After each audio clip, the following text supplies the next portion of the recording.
Assalamualaikum teman-teman. Kami dari kelompok 3 akan mempresentasikan hasil diskusi kelompok kami mengenai sistem ekskresi pada manusia. Selamat menyaksikan. Nama saya Afi Khairina Muktafia, NIM 2019-33287. Saya Hikmatul Ika Yulianti, NIM 2019-33301. Saya Afrina Indah Kurniawati, NIM 2019-33304. Saya Wiwin Noraini, NIM 2019-33307.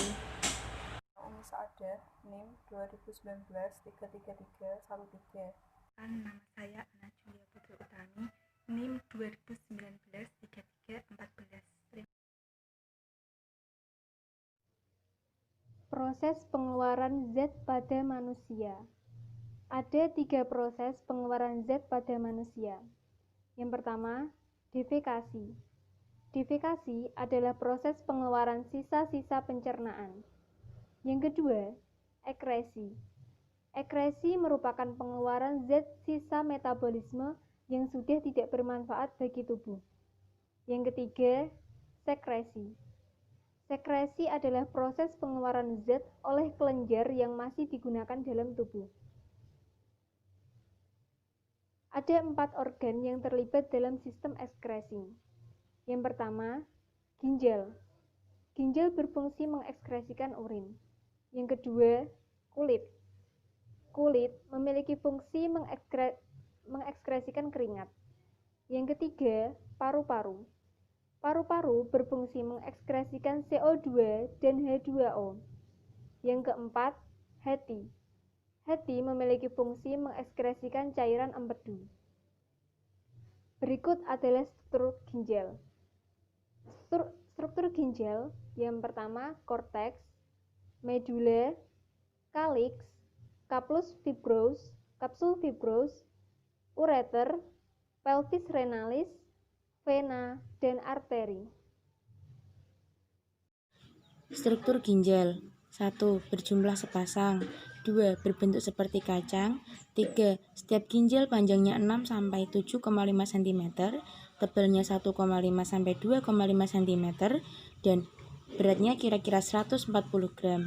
4. Kedua ginjal ini dibungkus oleh lapisan lemak, yaitu lemak perirenal dan lemak pararenal. Struktur anatomi ginjal terdiri dari 4 bagian, yaitu korteks, medula, pelvis renalis, dan ureter. Susunan nefron pada ginjal terdiri atas bagian-bagian berikut. 1. Badan Malpighi yang meliputi kapsula Bowman dan glomerulus. 2. Tubulus atau saluran yang meliputi tubulus contractus proximal, lengkung Henle, tubulus contractus distal, dan tubulus collectivus atau pengumpulan. Fungsi ginjal terdiri atas 5, yakni 1. Menyaring atau membersihkan darah. 2. Mendaur ulang air, mineral, gizi, dan glukosa. 3.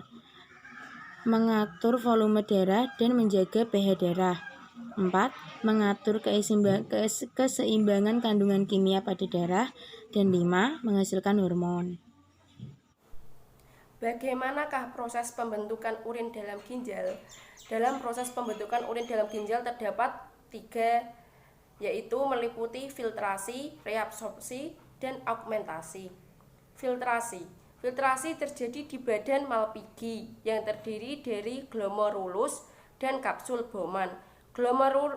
Glomerulus menyaring air, garam, glukosa, asam amino, urea, dan limbah lainnya untuk melewati kapsul Bowman. Hasil filtrasi ini menghasilkan urin primer. Urin primer termasuk urea di dalamnya yang dihasilkan dari amonia yang terkumpul ketika hati memproses asam amino dan disaring oleh glomerulus.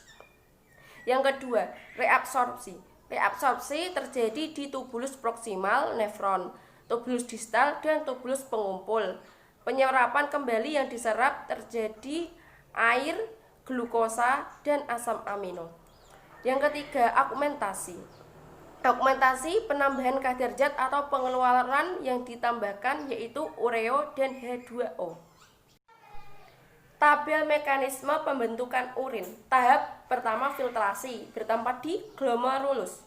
Zat yang terlibat disaring sel-sel darah dan molekul protein hasil urin primer yaitu air, garam, asam amino, glukosa, dan urea. Tahap kedua yaitu reabsorpsi. Tempat tubulus contortus proximal. Zat yang terlibat penyerapan kembali glukosa, asam amino, dan ion-ion anorganik seperti ion natrium, kalsium, kalium, klorida, bikarbonat, dan anion. Hasil yang terjadi urin sekunder yang kadar ureanya lebih tinggi dari urin primer. Tempat lengkung Henle descendant. Zat yang terlibat air berosmosis. Hasilnya volume urin sekunder berkurang, urin menjadi pekat. Lengkung Henle ascendant. Zat yang terlibat garam dipompa keluar. Hasilnya kepekatan urin berkurang, tetapi volume urin tetap. Tahap augmentasi. Tempat tubulus contortus distal. Zat yang terlibat penambahan zat yang tidak berguna bagi tubuh seperti hidrogen, ion kalium, dan urea. Hasilnya urin tersier atau urin sebenarnya. Faktor-faktor yang mempengaruhi produksi urin. Yang pertama, faktor internal. 1. Hormon antidiuretik atau ADH, hormon insulin. 2. Kondisi psikologis. Dan yang kedua, faktor eksternal terdiri dari 1. Suhu, 2. Konsumsi garam, 3. Jumlah air yang diminum, 4. Konsumsi alkohol dan kafein. Struktur kulit. Struktur kulit terdiri dari pori, ada epidermis, dermis, subcutaneous layer, bawahnya lagi ada neuron sensorik, ujung saraf, serat otot, pembuluh darah, sel-sel lemak, samping kanan ada folikel rambut, kelenjar minyak, lapisan basal, dan yang terakhir paling ujung atas kanan ada lapisan kornea. Saya akan menjelaskan tentang lapisan epidermis. Lapisan epidermis menjadi stratum corneum atau lapisan tanduk, yang kedua stratum lucidium, yang ketiga stratum granulosum, yang keempat stratum spinosum atau lapisan sel duri, yang kelima stratum basale. Kemudian ada lapisan dermis. Lapisan dermis terbagi menjadi pembuluh darah, folikel rambut, kelenjar minyak atau glandula sebas. Yang keempat, kelenjar keringat atau glandula sudorifera. Yang kelima, serabut saraf. Lapisan dermis terbagi menjadi dua lapisan, yaitu papillary layer, yang kedua reticular layer. Kemudian ada lapisan hipodermis. Lapisan hipodermis terdiri dari lemak dan jaringan ikat longgar.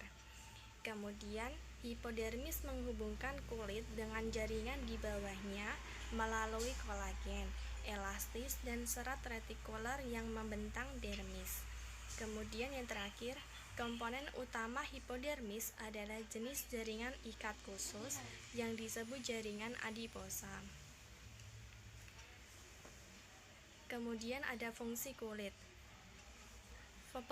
Fungsi kulit untuk melindungi tubuh dari gesekan, penyinaran, kuman, panas, dan zat kimia. Fungsi kulit yang kedua adalah sebagai alat indera. Yang ketiga adalah untuk mengatur suhu tubuh. Yang terakhir, kulit sebagai alat ekskresi, yaitu mengeluarkan sisa metabolisme berupa air dan garam dalam bentuk keringat. Mekanisme pembentukan keringat. Kronologi pembentukan keringat yaitu pada saat suhu lingkungan tinggi, kelenjar keringat menjadi aktif dan pembuluh darah melebar sehingga memudahkan proses pembuangan air dan sisa metabolisme. Kemudian hipotalamus dapat menghasilkan enzim yang berupa enzim bradikinin yang bekerja mempengaruhi kegiatan kelenjar keringat. Pada saat hipotalamus mendapatkan rangsangan yang berupa perubahan suhu di pembuluh darah, maka rangsangan tersebut diteruskan ke kelenjar keringat. Selanjutnya, kelenjar keringat akan menyerap air, garam, serta urea dari kapiler darah dan mengirimnya ke permukaan kulit dalam bentuk keringat. Kemudian struktur paru-paru. Struktur paru-paru yang pertama yaitu trakea. Trakea merupakan tabung panjang yang menghubungkan antara laring dengan bronkus. Trakea memiliki fungsi sebagai saluran pernafasan. Yang kedua adalah bronkus. Bronkus bercabang menghubungkan antara paru-paru kiri, paru-paru kanan, serta trakea. Kemudian yang ketiga ada bronkiolus. Bronkiolus merupakan cabang dari bronkus yang bermuara di alveoli. Kemudian keempat ada alveolus.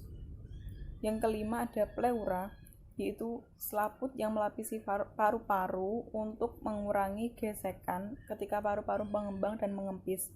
Kemudian yang kelima ada diafragma. Diafragma adalah serat otot yang membentuk perbatasan antara rongga dada dengan rongga perut. Paru-paru sendiri memiliki fungsi yaitu sebagai alat ekskresi yang mengeluarkan air dan karbon dioksida. Kedua zat tersebut merupakan hasil metabolisme dari karbohidrat dan lemak. Kemudian dikeluarkan dari jaringan tubuh dan masuk mengikuti aliran darah menuju alveoli paru-paru. Dalam plasma darah, karbon dioksida sebagian besar diangkut dalam bentuk ion HCO3. Sekitar 25% diikat oleh hemoglobin dalam bentuk karboksihemoglobin dan dalam kadar yang sedikit larut dalam H2CO3. Kemudian struktur hati. Hati dilindungi oleh selaput tipis yaitu kapsula hepatitis. Di dalam hati terdapat kelenjar empedu dan pembuluh darah yang dipersatukan oleh selaput tipis atau kapsula Gilson. Kemudian di dalam hati juga terdapat sel-sel histosit. Fungsi hati. Hati memiliki fungsi sebagai alat ekskresi yang menghasilkan pigmen empedu. Kemudian yang kedua sebagai tempat penyimpanan gula dalam bentuk glikogen. Yang ketiga sebagai tempat pembentukan dan pembongkaran protein, serta yang terakhir sebagai tempat penetralan racun. Selanjutnya, kelainan atau penyakit pada sistem ekskresi. Gangguan fungsi ginjal. A. Albuminuria, yaitu suatu penyakit yang ditandai dengan adanya albumin dan protein lain pada urin akibat kerusakan alat filtrasi pada ginjal. B. Nefritis, yaitu kerusakan glomerulus akibat infeksi kuman. C. Poliuria, yaitu suatu penyakit yang ditandai dengan produksi urin sangat banyak dan encer akibat gagalnya reabsorpsi nefron. D. Oliguria, yaitu penyakit yang ditandai dengan produksi urin sedikit karena beratnya kerusakan ginjal. E. Batu ginjal, yaitu penyakit akibat mengendapnya kristal kalsium fosfat menjadi batu ginjal yang dapat menghambat pengeluaran urin. F. Diabetes mellitus atau kencing manis, yaitu penyakit yang disebabkan kurangnya hormon insulin yang ditandai dengan adanya glukosa pada urin. Selanjutnya, gangguan pada kulit. A. Jerawat, suatu penyakit gangguan kronis kelenjar minyak yang umum terjadi pada remaja. B. Eksem, suatu penyakit ekskresi pada kulit kronis yang ditandai dengan gatal, merah, kering, dan kulit bersisik. C. Kudis atau skabies, yaitu gangguan kulit yang dapat menular akibat parasit insekta Sarcoptes scabies yang dapat mengganggu sistem ekskresi. F. Pruritus cutanea, yaitu penyakit kulit dengan gejala rasa gatal yang dipacu oleh iritasi saraf sensori perifer. Juga dapat disebabkan oleh kencing manis, penyakit hati, dan gangguan kelenjar tiroid. Sekian presentasi dari kelompok kami. Kurang lebihnya mohon maaf dan silakan bagi kelompok yang ingin bertanya. Wassalamualaikum warahmatullahi wabarakatuh.